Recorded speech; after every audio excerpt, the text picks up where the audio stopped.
ամենավճռական, այսպես ասած, վճռորոշ եւ վճռաբեկ արարը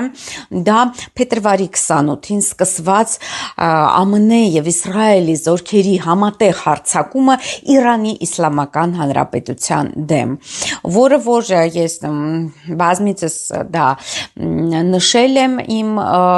հարցազրույցներում, որը պետք է որ կանխատեսվել էր իմ կողմից եւ պետք է որ տեղի ունենար հենց 2026 թվականի գարնան ամիսներին ամենաուրհասական ժամանակահատվածում Իրանի Իսլամական Հանրապետության համար, ինչու, որովհետև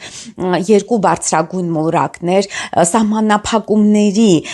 նեղության, բարդությունների, խոչընդոտների մոլորակ Սատուրնը, գիտեք, փետրվարի 14-ին արդեն մուտք է գործել Խոյ, որտեղ գտնվում է Իրանի Իսլամական Հանրապետության արեգակ, այսինքն պետության ղեկավարը անմիջական հարվածի տակ է,